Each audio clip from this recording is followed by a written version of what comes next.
예수님은 제자들에게 누구든지 나를 따라오려거든 자기를 부인하고 자기 십자가를 지고 나를 따르라, 이렇게 말씀하셨습니다. 초대교회 성도들은 이 말씀을 붙들고 박해와 죽음을 무릅쓰고 그들의 피는 교회의 씨앗이 되었습니다. 오늘 우리는 이 시대에 맞게 이 순교자의 영성을 어떻게 이어갈 것인가, 여기에 대해서 오늘 말씀을 드리려고 합니다. 아무든지 나를 따라오려거든 자기를 부인하라. 이 부인한다는 말이 뭘까요? 그것은 예수 믿기 전에 나의 옛사람을 이제 인정하지 않는 것입니다. 우리는 예수 믿고 나서도 예수 믿기 전에 내 모습을 내가 그대로 살아가기 때문에 내 삶에 변화가 없고 하나님이 기뻐하신 열매를 못 맺는 것입니다. 예수 믿기 전에 나의 삶을 계속해서 부인하셔야 돼요. 육신의 정욕과 안목의 정욕과 이생의 자랑을 위해 살아가던 나는 이제 아니야. 나는 이제 하나님의 아들 예수가 나를 위해 십자가에 죽으셨으니 나는 이제 그분과 동행하며 살 것이고 하나님의 기쁨이 되고 하나님께 영광되는 삶을 살 거야 라고 스스로 외치는 것, 이것이 바로 자기를 부인하는 것입니다. 자기를 부인하는 과정이 없으면 자기 십자가를 지고 나를 따를 것이냐를 할 수가 없어요. 자기 부인이 먼저 될 때 예수님의 십자가가 보이고 내가 져야 될 십자가가 보이고 그것을 질 수가 있는 것이죠. 예전에도 한번 소개한 적이 있지만 여의도 순복의 교회에 소천하신 조용기 목사님은 한때 폐병으로 청년 시절 죽음의 위기까지 갔습니다. 자기 스스로 주사기로다가 자기 몸에, 자기 엉덩이에 주사바늘을 꼽으면서 살았다고 해요. 그가 병원에 입원해 있는데 자기 누나의 친구가 와서 병문안을 하는데 자기를 위해 기도해 준다고 하더라는 거예요. 그때까지는 예수를 믿지 않은 상태였습니다. 그 누나가 조용기 목사님, 그때 당시엔 조용기라는 청년이죠. 그 청년의 손을 잡고 기도하는데 그 누나의 뜨거운 눈물이 손등에 뚝뚝 떨어지는 것을 경험했답니다. 내 가족도 아니고 내 친척도 아닌데 누가 나를 위해 울어주는가? 조용기 목사님은 감동을 받고 그 누나가 거기서 해주는 예수 믿으면 하나님이 당신에게 생명을 주시고 건강을 주실 것입니다 라는 말을 믿고 그 자리에서 예수를 영접하였습니다. 그리고는 그 정말 놀랍게도 폐병이 잦아들면서 폐병으로부터 폐가 건강하게 되는 신유를 경험하게 된 것입니다. 그리고 그는 그 은혜가 너무나 고마워서 신학교에 들어가게 됩니다. 신학교를 마친 후에 목회자가 돼서 처음에는 가마니를 깔아놓고 천막 같은 걸 치고 여의도 순복음교회가 1950년대에 시작이 된 것이죠. 그리고 지금은 세계에서 제일 큰 교회가 되었습니다. 조인규 목사님은 본인이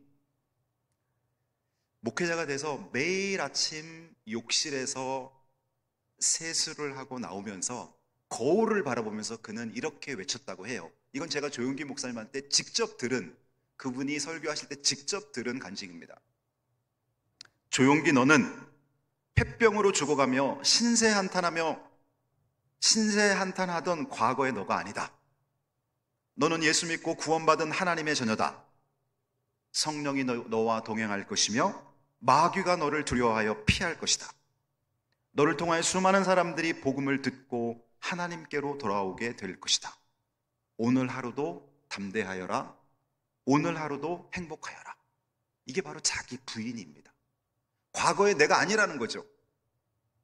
폐병으로 죽어가면서 신세한탄하던 내가 아니라 예수 믿고 하나님의 자녀가 되고 하나님 주신 은혜로 이제 나는 복음 전하며 다른 사람들에게 선한 영향력을 미치는 사람이라는 것을 매일 아침 거울을 보면서 자기 얼굴을 바라보며 선포했던 것입니다. 이것이 바로 자기를 부인하는 것입니다. 저와 여러분도 이런 과정이 필요해요. 송구영신 예배 때만 한 번 하는 게 아니에요. 매일 아침 출근하기 전에 여러분 스스로에게 여러분을 축복하세요. 그리고 여러분은 하나님의 자녀라는 것을 입을 통해 선포하세요. 그럼요, 마귀가 여러분을 건드릴 수가 없어요. 교회 다니면서도 10년 전이나 20년 전이나 예수 믿은 지 30년이 됐는데도 예수 믿기 전과 똑같이 생활하기 때문에 마귀가 자꾸 여러분을 건드리는 거예요. 이런저런 부분에서 넘어지게 만들고 죄악의 습관에 물들게 만드는 것입니다. 선포하셔야 됩니다.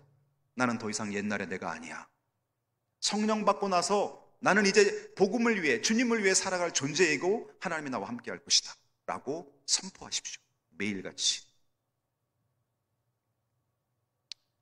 이렇게 자기를 부인한 후에 그리스도인들은 자기 십자가를 지라고 예수님 말합니다. 누구든지 나를 따라오려거든 자기를 부인하고 자기 십자가를 지고 나를 따르라. 순교의 영성은 자기 십자가를 지는 것입니다. 오늘 설교 제목에 보면 영성이라는 말이 나오죠. 이 영성이 뭔가? 영성을 쉽게 설명하면 영적인 성품이 영성이죠. 한자로 말하면, 영어로 말하면 spirituality, 영적인 성품. 쉽게 말하면 이겁니다. 내가 하나님을 사랑하는 마음, 내가 하나님의 뜻대로 살려고 하는 마음, 이게 영성입니다. 예수님과 동행하고 예수님의 뜻대로 살려고 하는 몸부림, 그런 마음, 그런 결단, 이게 영성입니다. 그래서 야, 저 사람 영적인 사람이야. 그것은 그 사람이 하나님의 뜻대로 살려고 하는 헌신과 마음이 남들보다 강하다는 거예요. 저 사람이 하나님과 아주 깊이 동행하면서 하나님의 뜻대로 행하려고 살고 있다는 거예요. 그럼 순교의 영성은 뭡니까? 지금 우리는 순교의 시대를 살고 있지 않지만 순교하신 그리스도인들과 수많은 목회자, 선교사님들의 그 하나님을 사랑하는 마음을 이어받아서 오늘날 내 환경에서 내가 순교자적 삶을 사는 거예요. 이것이 바로 순교의 영성. 제가 지난주 화요일 날 철원교회를 다녀왔어요. 여러분에게도 광고 드렸듯이 이 철원이라는 곳을 제가 올해 들어서 2번을 처음으로 이제 가게 되었는데요. 철원교회의 고 박봉진 목사님, 지금부터 80여 년 전에 1943년에 이제 철원교회에서 일제 제국주의의 핍박 속에서 신앙을 지켰던 분입니다. 이때 제가 박봉진 목사님 이제 순교자 기념관 설교를 맡아서 자료를 구하다가 지금 철원교회 담임 목사님에게 자료를 요청했어요. 그랬더니 과거의 좋은 자료들을 저에게 카톡으로 보여주신 거예요. 그래서 여러분에게 이 박봉진 목사님이 도대체 얼마나 훌륭한 신앙을 갖고 우리에게 후대의 그 신앙을 기념하려고 하는가, 이걸 여러분에게 전하려고 해요. 박봉진 목사님은 철원교회 기독교 대한 성결교회 성지순례 가이드라는 책에 보면 나와요. 철원교회 박봉진 목사는 신사참배를 거부한다는 이유로 1943년 5월 27일 철원경찰서에 출두 명령을 받았다. 그 후 일제는 3개월 동안 박봉진 목사에게 모진 고문을 가하며 신사참배를 독려하고 재림신앙의 포기를 강요했다. 하지만 박봉진 목사는 하나님 외에 참신이 없으며 천황도 결국 심판받는다 라고 말하며 끝까지 신앙의 절개를 굽히지 않았다. 그러다가 그해 1943년 8월 10일 고문으로 인해 거반 죽을 때까지 이르렀을 때 감옥에서 풀려난 그는 결국 회복하지 못하고 8월 15일 새벽 4시경에 순교하였다. 1945년 이제 해방이 되었으니까 정확히 2년 전에 순교하시게 된 거죠. 이 박봉진 목사님이 일본 경찰하고 그 고문하는 과정 속에 나눈 대화가 그대로 기록이 되어 있어요. 한번 보시면요. 일본 형사가 이렇게 묻습니다. 신사참배를 하지 않는 이유가 무엇이냐? 하나님 외에 참신이 없다고 믿는다. 일본 형사, 너는 일본 천황이 망하라고 기도한다는데 사실이냐? 박봉진, 그렇다. 일본 형사, 너는 일본 천황도 예수에게 심판을 받는다고 생각하느냐? 박봉진, 천황도 인간이고 죄를 범하였기 때문에 심판에서 제외될 수 없다. 이렇게 당당하게 성경의 진리를 자기 목숨을 내놓고 말했던 것입니다.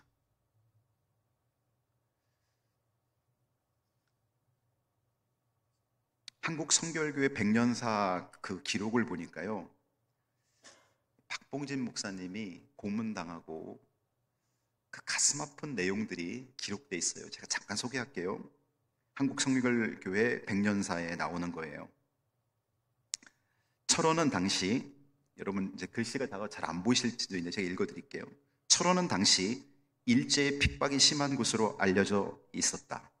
이곳에서 박봉진 목사는 종말론을 많이 설교하였다. 예수님의 재림이 임박했고 최후의 승리는 그리스도에게 있으며 신자는 마지막 순간까지 가시밭의 백합화처럼 순결하게 살아야 한다는 것이다.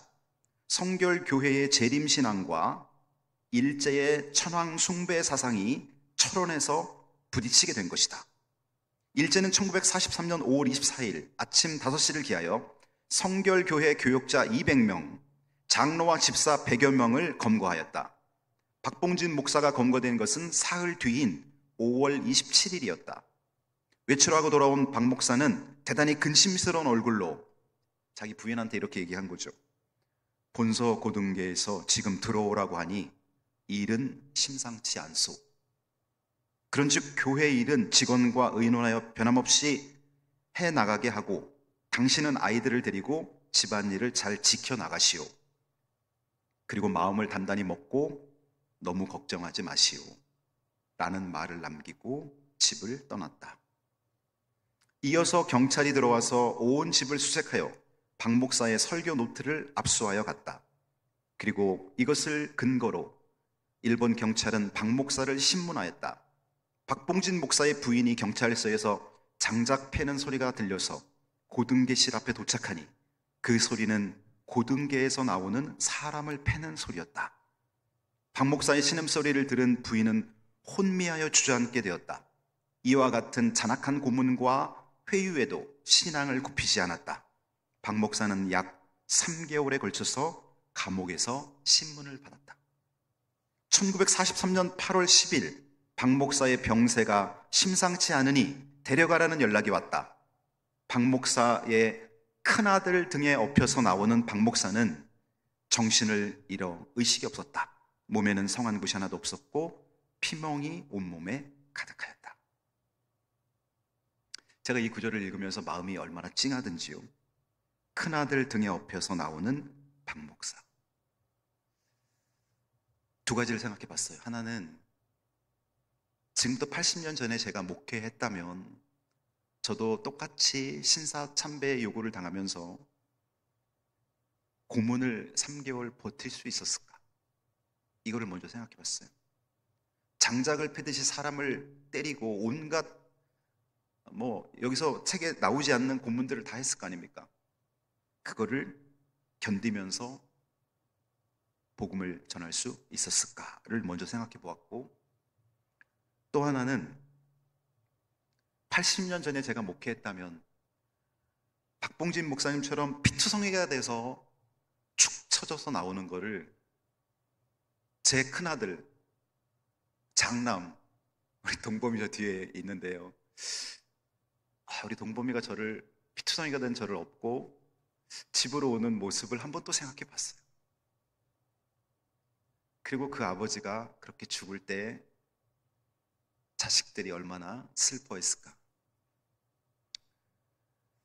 자, 여기서 이제 우리가 질문을 던질 수 있는 거예요. 뭐냐면은, 하나님은 왜 목회자와 선교사님들과 그리스도인들이 순교할 때 그걸 도와주지 않는가라는 질문이에요. 하나님은 능력이 크시고 일본 천황과 일본 군사력과 상관없이 그리스도인들을 구원해낼 수 있는데 하나님은 왜 순교로 죽게 하는 걸까? 스데반이 순교할 때 왜 하나님은 돕지 않은 것인가? 자, 여기에 대한 답은 이렇습니다. 하나님은 순교를 먼저 허락하셨고요. 하나님은 순교를 통해 복음이 확장되게 만드십니다. 자, 스데반이 죽을 때 예루살렘 교회 하나였습니다. 예루살렘의 교회 하나였습니다.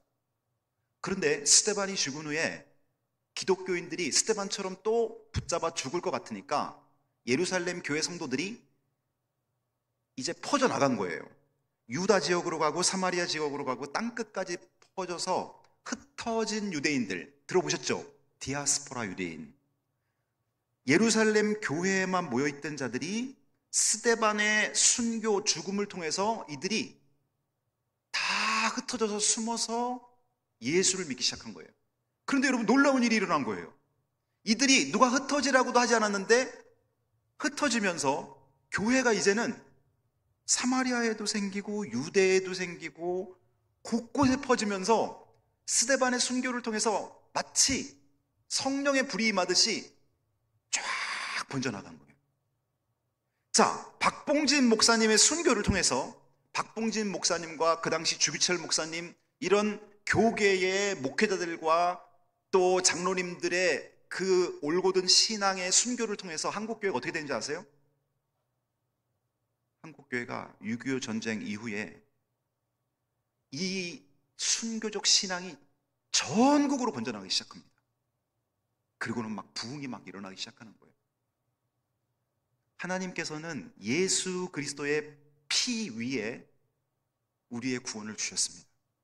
하나님은 선교사님, 순교자들의 피 위에 한 민족의 부흥과 구원을 허락하시는 걸 볼 수 있어요.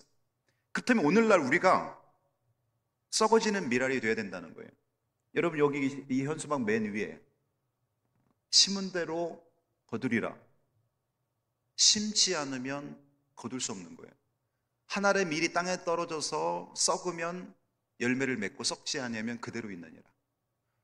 오늘 우리는 순교의 시대를 살고 있진 않아요. 예수 믿는다 해서 뭐 감옥에 갇히고 복음 전한다 해서 뭐 맴맞고 그러진 않아요.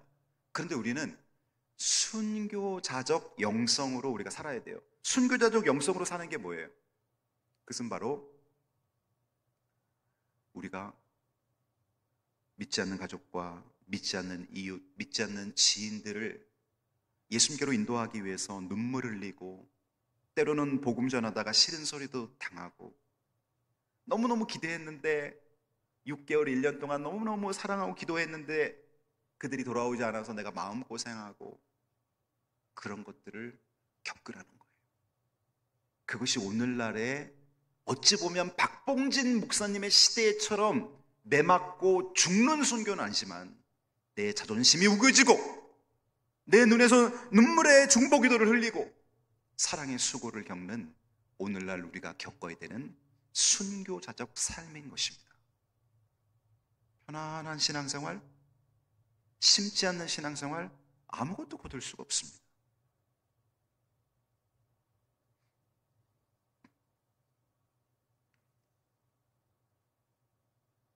여러분, 이번 우리 찬양축제는 10월 26일 날 진행되는데, 이 찬양축제와 새생명 전도축제를 제가 한 주간으로 이렇게 이어놓은 이유는 뭐냐면은, 이번 새생명 축제 때 여러분, 평상시 여러분이 교회 예배에 초청하지 못했던 많은 분이 있다면 이번에 꼭 초청하세요. 이번에 2025년 들어서 우리 이수교회에 등록하신 분들 중에 신앙에 참 본이 되고 열정을 갖고 예수 믿는 분들 2분 정도를 제가 5분 간증을 부탁드리려고 해요.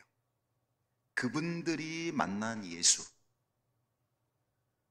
믿기 전과 예수님을 영접한 후에 변화된 삶, 이런 것들을 5분 간증으로 여기 모인 모든 분들에게, 우리 전도 대상자들에게 생생하게 전하려고 그래요.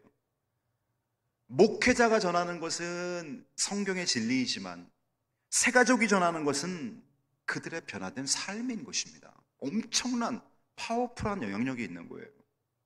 그 다음에 우리 교회에서 또 한 분을 정해서 아주 은혜로운 찬양을 하나님께 드리고, 또 뭐 오르간 연주자 오면 이 오르간 연주자가 굉장히 나이는 20살이지만 어떻게 보면 천재 오르간, 아주 뛰어난 오르간, 하나님 앞에 아름다운 곡을 연주하고, 그 다음에 한 15분에서 20분 정도 말씀을 전하기 전에 우리 찬양 축제 때 찬양했던 모든 분들이, 이번에 뭐 40명이 될지 50명이 될지 모르겠습니다. 모든 분들이 강당 가득 올라와서 자기들이 초청한 전도 대상자들 앞에서 우리가 준비한 합창을 하나님께 최선을 다해 드립니다.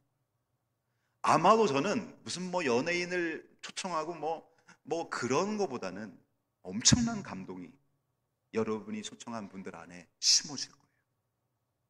그리고 제가 15분에서 20분 정도 왜 예수를 믿어야 되는가?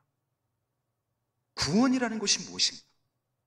죽은 후의 삶을 준비하는 예수 영접에 대한 복음 메시지를 그들의 마음속에 꼽아 넣을 거예요. 그러니 여러분이 도와주셔야 돼요. 모든 것을 아무리 잘 준비해도 사람이 없으면 듣지 않으면 구원을 받을 수 없어요. 사람이 마음으로 믿어 의에 이르고 입으로 시인하여 구원에 이르니라. 그러므로 저들이 듣지 않는 일을 어찌 믿을 수 있으리요? 믿지 않는데 어떻게 구원받을 수 있으리요? 전하지 않았는데 어찌 들을 수 있으리요? 아름답도다 복음을 전하는 자들의 발이요. 로마서 10장 15절 말씀, 여러분이 초청하셔야 됩니다. 믿지 않는 가족, 지인들 많이 초청해서 그들이 하나님의 임재를 경험하게 하고 예수 믿고 구원받게 하셔야 됩니다. 함께 하시길 바랍니다. 오늘 마지막 말씀을 보면요, 첫 번째는 뭡니까? 자기를 부인하는 삶을 살으라는 거예요. 두 번째는 자기 십자가를 지라는 거예요. 자기 십자가가 뭘까요? 어떤 사람은 십자가를 차고 해갖고 예쁜 십자가 목걸이를 걸고 다니는데 그거는 장식이고요. 십자가는, 예수님이 지신 십자가는 인류 구원을 위한 본인의 희생의 형틀을 말하는 거예요. 그럼 오늘날 우리가 져야 되는 자기 십자가는 뭘까요? 우리가 가정을 복음화시키기 위해서, 전도 대상자들을 주님께로 인도하기 위해서, 미전도 족속들에게 찾아가서 복음을 전하고 단기 선교를 하고 영혼 구원을 위해서 내가 감당해야 되는 헌신의 목, 그게 바로 자기 십자가입니다. 자기 십자가를 지고 예수님 따르라는 거예요. 그러니 여러분, 우리가 이렇게 교회에서 함께 추진할 때 여러분 수첩에 지금부터, 그래봐야 지금 2개월도 안 남았어요. 이번에 초청해야 될 사람들 한 10몇 명 빼곡하게 적어놓고 지금부터 커피도 같이 마시고 식사도 한번 사드리고, 그러면서 여러분, 제가 이제 초청장을 만들어서 한 달 전에는 여러분에게 적어도 한 5장, 더 원하시는 분 10장씩 드릴 거예요. 그 초대장을 건네면서 정식으로 초청하세요. 이번에 우리 이수교에서 아름다운 음악회와 축제가 있는데 한번 오시라고.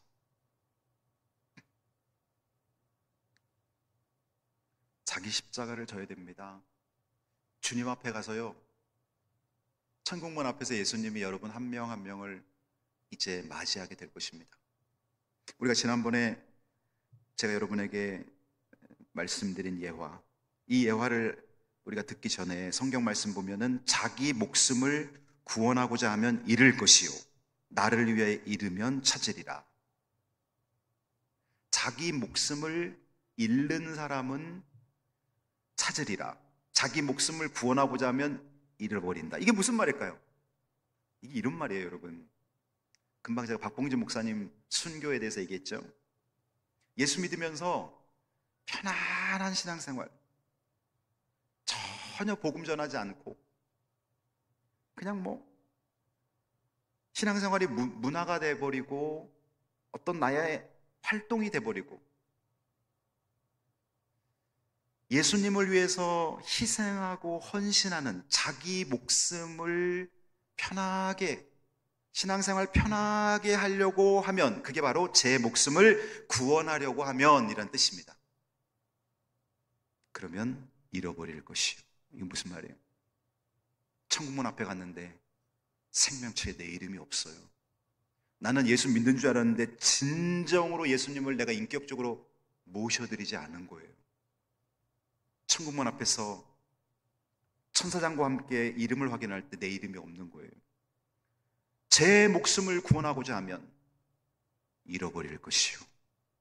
편하게 신앙생활하면서 아무것도 하지 않으면서 예배를 영화 보듯이 구경하면서 다녔다면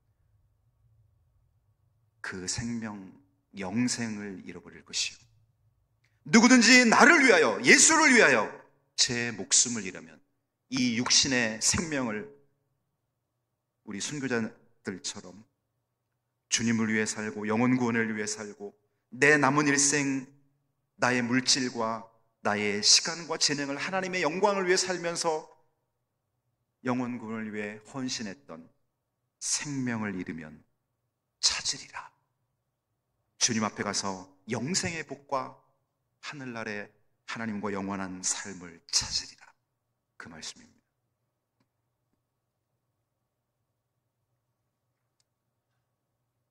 아프리카 선교사님 이야기를 마지막으로 합니다.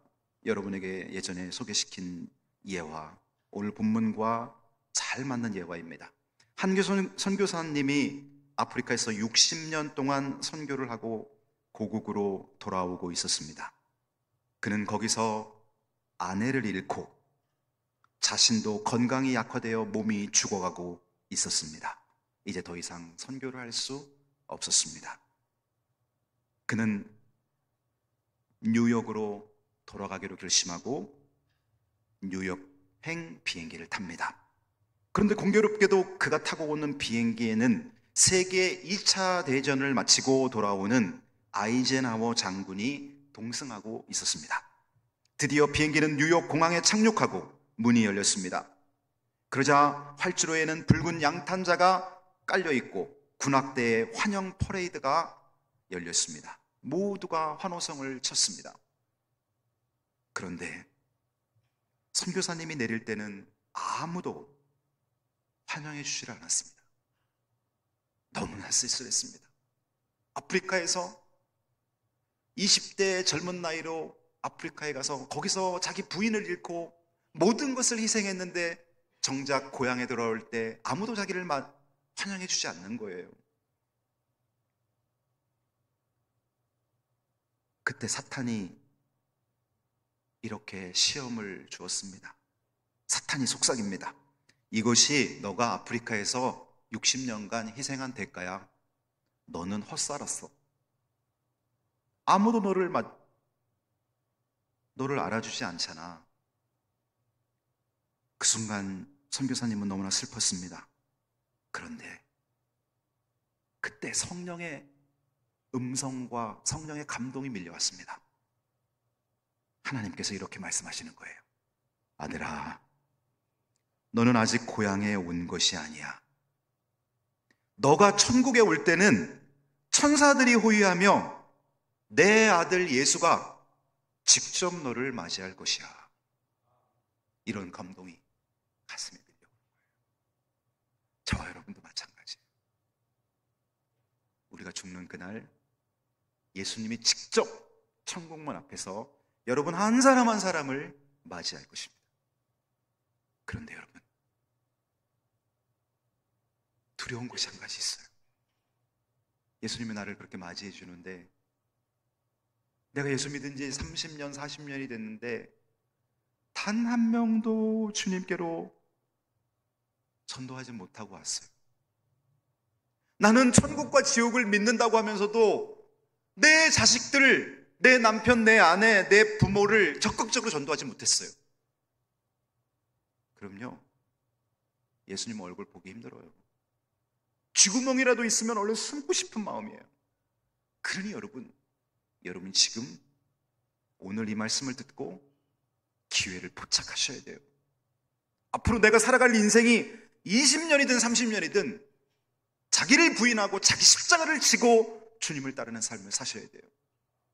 예수님이 여러분을 직접 맞이하러 나오십니다. 그때 예수님 바라보면서, 주님, 제가 이수교회 다니면서 2025년 9월 14일을 기점으로 주님, 제가 전도하기 시작했어요. 주님, 제가 말주변도 없는 저를 통해서 하나님이 도와주셔서 제 남편을 구원시키고 제 아내를 구원시키고 제 자식들 구원시키고 제 직장 동료들 구원시키고 아무개 한 20, 30명 말할 수 있다면 여러분, 그 놀라운 변화 아니겠어요? 저는 오늘 그런 변화가 저와 여러분에게 일어나기를 예수님의 이름으로 축복합니다. 기도하겠습니다.